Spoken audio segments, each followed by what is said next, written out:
माघ पूर्णिमा की आप सभी को हार्दिक शुभकामनाएं। बोल सत्यनारायण भगवान की जय। श्री सत्यनारायण व्रत कथा। पहला अध्याय। एक समय नैमिषारण्य तीर्थ में सोनकादि 88,000 ऋषियों ने श्री सूत जी से पूछा, हे प्रभु, इस कलयुग में वेद विद्या रहित मनुष्यों को प्रभु भक्ति किस प्रकार मिलेगी तथा उनका उद्धार कैसे होगा। इसलिए हे मुनि, कोई ऐसा तप कहिए जिसे थोड़े समय में पुण्य प्राप्त होवे तथा मन वांछित फल मिले। वह कथा सुनने की हमारी इच्छा है। सर्वशास्त्र ज्ञाता श्री सूत जी बोले, हे वैष्णवों में पूज्य, आप सबने प्राणियों के हित की बात पूछी है।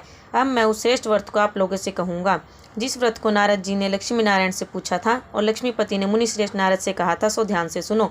एक समय योगीराज नारद जी दूसरों के हित की इच्छा से अनेक लोकों में घूमते हुए मृत्यु लोक में आ पहुँचे।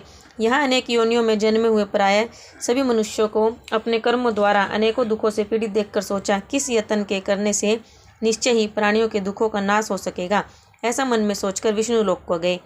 वहाँ श्वेत वर्ण और 4 भुजा वाले देवों के ईश नारायण को देखकर, जिनके हाथों में शंख, चक्र, गदा और पद्म थे तथा वरमाला पहने हुए थे, स्तुति करने लगे।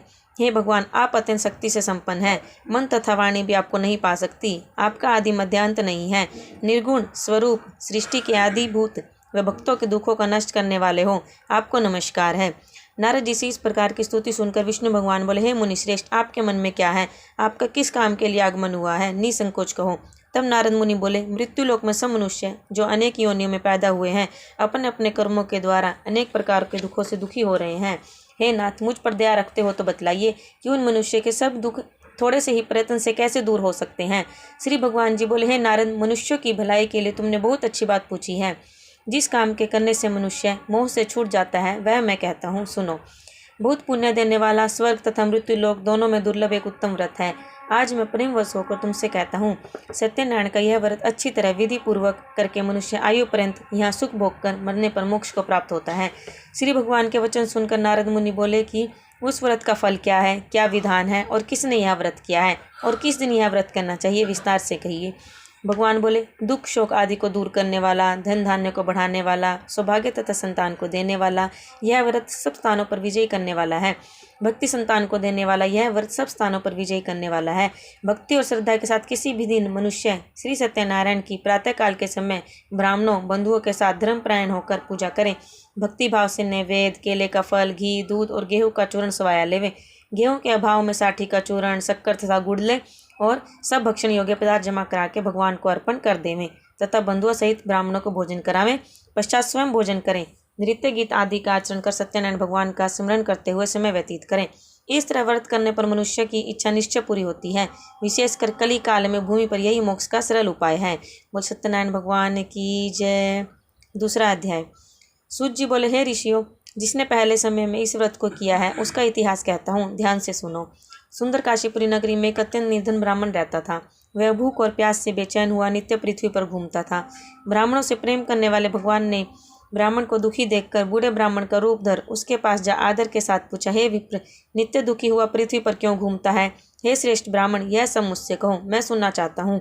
ब्राह्मण बोला, मैं निर्धन ब्राह्मण हूँ, भिक्षा के लिए पृथ्वी पर फिरता हूँ। हे भगवान, यदि आप इसका उपाय जानते हो तो कृपा कर कहो। वृद्ध ब्राह्मण बोला कि सत्यनारायण भगवान मन वांछित फल देने वाले हैं, इसलिए हे ब्राह्मण, तू उनका पूजन कर, जिसके करने से मनुष्य सब दुखों से मुक्त हो जाता है। ब्राह्मणों को व्रत का सारा विधान बतलाकर बूढ़े ब्राह्मण का रूप धारण करने वाले सत्यनारायण भगवान अंतर्ध्यान हो गए। जिस व्रत को वृद्ध ब्राह्मण ने बतलाया है मैं उसको करूँगा। यह निश्चय करने पर उसे रात में नींद भी नहीं आई। वह सवेरे उठ सत्यनारायण के व्रत का निश्चय कर मोक्ष के लिए चला, भिक्षा के लिए चला। उसको भिक्षा में बहुत धन मिला, जिससे बंधु बांधवों के साथ सत्यनारायण का व्रत किया। इसके करने से वह ब्राह्मण सब दुखों से छूटकर अनेक प्रकार की संपत्तियों से युक्त हुआ। उस समय से वह ब्राह्मण हर मास व्रत करने लगा। इस तरह सत्यनारायण भगवान के व्रत को जो करेगा वह मनुष्य सब दुखों से छूट जाएगा। इस तरह नारद जी से नारायण का कहा हुआ यह व्रत मैंने तुमसे कहा। हे विप्रो, अब मैं और क्या कहूँ? ऋषि बोले, हे मुनीश्वर, संसार में इस ब्राह्मण से सुनकर किस किस ने इस व्रत को किया, हम यह सब सुनना चाहते हैं। इसके लिए हमारे मन में श्रद्धा है। सूत जी बोले, हे मुनियों, जिसने इस व्रत को किया है वह सब सुनो।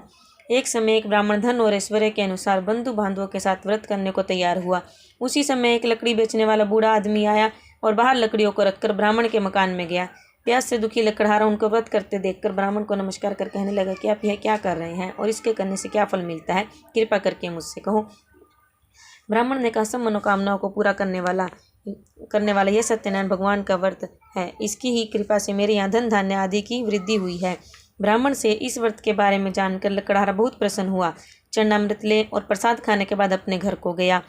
लकड़हारे ने अपने मन में इस प्रकार संकल्प किया कि आज नगर में लकड़ी बेचने से जो धन मिलेगा उसी से सत्यनारायण देव का उत्तम व्रत करूंगा।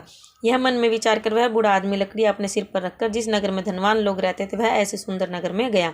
उस रोज वहां पर उसने उन लकड़ियों का दाम पहले दिन से चौगुना मिला। तब वह बूढ़ा लकड़हारा दाम ले और अति प्रसन्न होकर पक्के केले की पुली, शक्कर, घी, दूध, दही और गेहूं का आटा इत्यादि सत्यनारायण भगवान के व्रत की कुल सामग्रियों को लेकर अपने घर गया। फिर उसने अपने भाइयों को बुलाकर विधि के साथ भगवान जी का पूजन किया और व्रत किया। उस व्रत के प्रभाव से वह बूढ़ा लकड़हारा धन, पुत्र आदि से युक्त हुआ और संसार के समस्त सुख भोगकर बैकुंठ को चला गया। बोलो सत्यनारायण भगवान की जय। तीसरा अध्याय। सूत जी बोले, हैं श्रेष्ठ मुनियों, अब आगे की कथा कहता हूँ। सुनो, पहले समय में उल्कामुख नाम का एक बुद्धिमान राजा था। वह सत्यवक्ता और जितेंद्रिय था। प्रतिदिन देवस्थानों पर जाता तथा गरीबों को धन देकर उनके कष्ट दूर करता था। उसकी पत्नी कमल के समान मुख वाली और सती साध्वी थी। भद्रशिला नदी के तट पर उन दोनों ने श्री सत्यनारायण का व्रत किया। उस समय में वहाँ एक साधु वैश्य आया। उसके पास व्यापार के लिए बहुत सा धन था।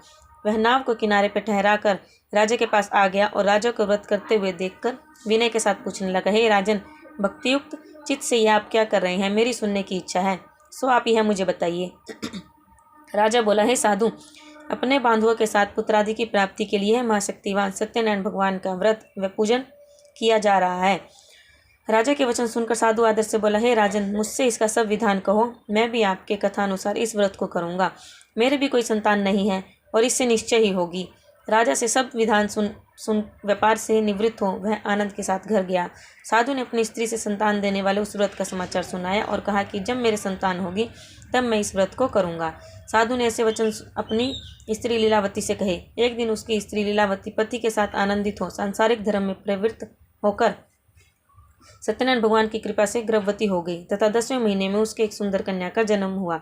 दिनों दिन वह इस तरह बढ़ने लगी जैसे शुक्ल पक्ष का चंद्रमा बढ़ता है। कन्या का नाम कलावती रखा गया।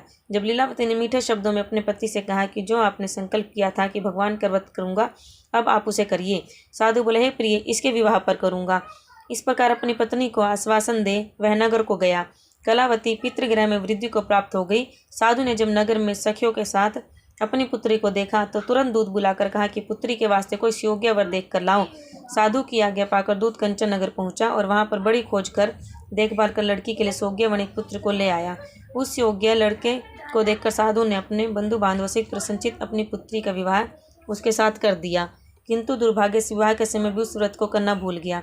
तब श्री भगवान क्रोधित हो गए और श्राप दिया कि तुम्हें दारुण दुख प्राप्त होगा।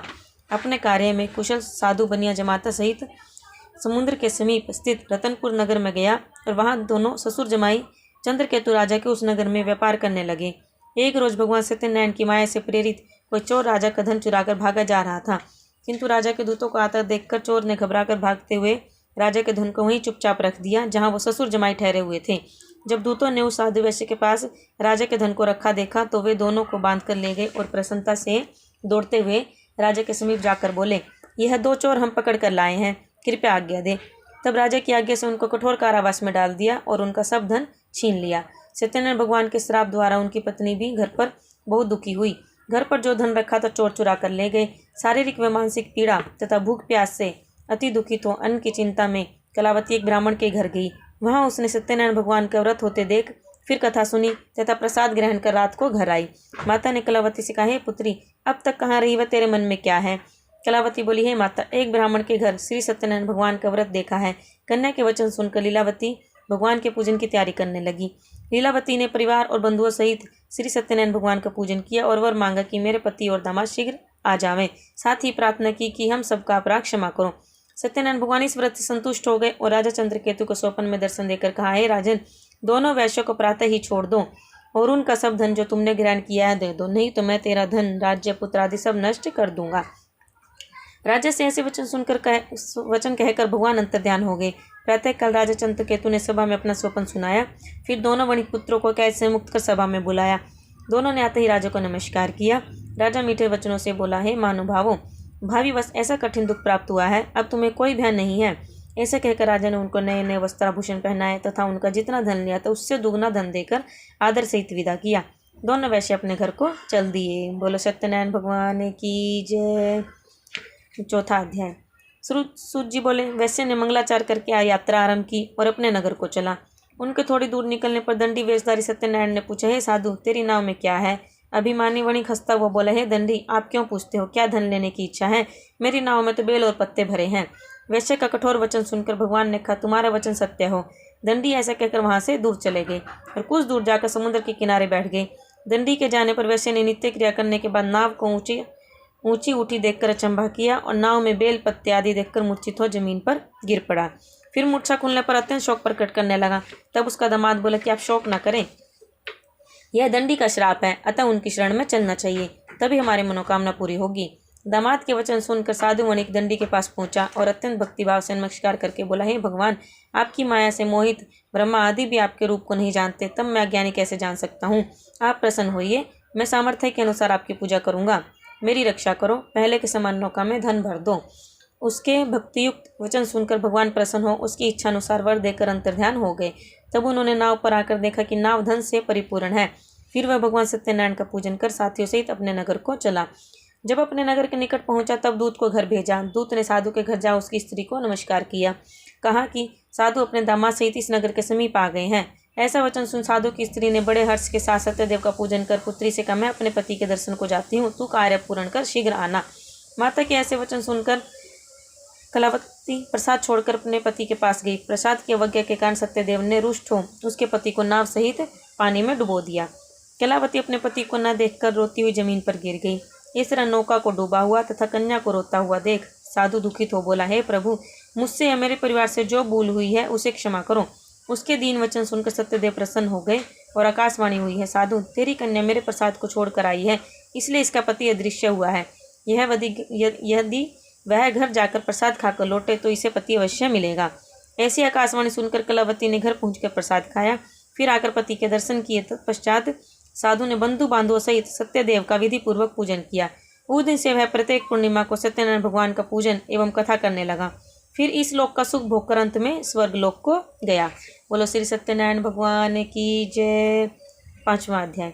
सूत जी बोले, हे ऋषियों, मैं और भी कथा कहता हूँ, सुनो। प्रजा पालन में लीन तुंगध्वज नाम का एक राजा था। उसने भी भगवान का प्रसाद त्याग कर बहुत दुख पाया। एक समय वन में जाकर वन्य पशुओं को मारकर बड़ के नीचे आया।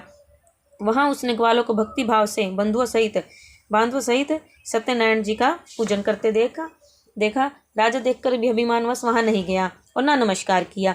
जब भी ग्वालों ने भगवान का प्रसाद उसके सामने रखा तो वह प्रसाद को त्याग कर अपनी सुंदर नगरी को चला। वहीं उसने अपना सब कुछ नष्ट पाया तो वह जान गया कि यह सब भगवान ने किया है। तब वह विश्वास कर ग्वालों के समीप गया और विधि पूर्वक पूजन कर प्रसाद खाया तो सत्यदेव की कृपा से पहले जैसा था वैसा ही हो गया। फिर दीर्घ काल तक सुख भोग कर मरने पर स्वर्ग लोक को गया। जो मनुष्य इस परम दुर्लभ व्रत को करेगा, भगवान की कृपा से उसे धन धान्य की प्राप्ति होती है तथा सब मनोरथ पूर्ण होकर अंत में वैकुंठ धाम को जाता है। जिन्होंने पहले इस व्रत को किया, अब उनके दूसरे जन्म की कथा कहता हूँ। वृत्तानंद ब्राह्मण ने सुदामा का जन्म लेकर मोक्ष को पाया। उल्का मुख नाम का राजा दशरथ होकर बैकुंठ को पाया। साधु नाम के वैश्य ने मोर ध्वज बनकर अपने पुत्र को आर्य से चीर कर मोक्ष प्राप्त किया। महाराजा तुंगध्वज ने स्वयंभू होकर भगवान में भक्ति युक्त कर्म कर मोक्ष प्राप्त किया। बोलो श्री सत्यनारायण भगवान की जय। इति श्री सत्यनारायण व्रत कथाया संपूर्ण। बोलिए सत्यनारायण भगवान की जय। सत्यनारायण नारायण नारायण भजमन नारायण नारायण नारायण लक्ष्मी नारायण नारायण नारायण सत्यनारायण नारायण नारायण। बोल श्री सत्यनारायण भगवान की जय।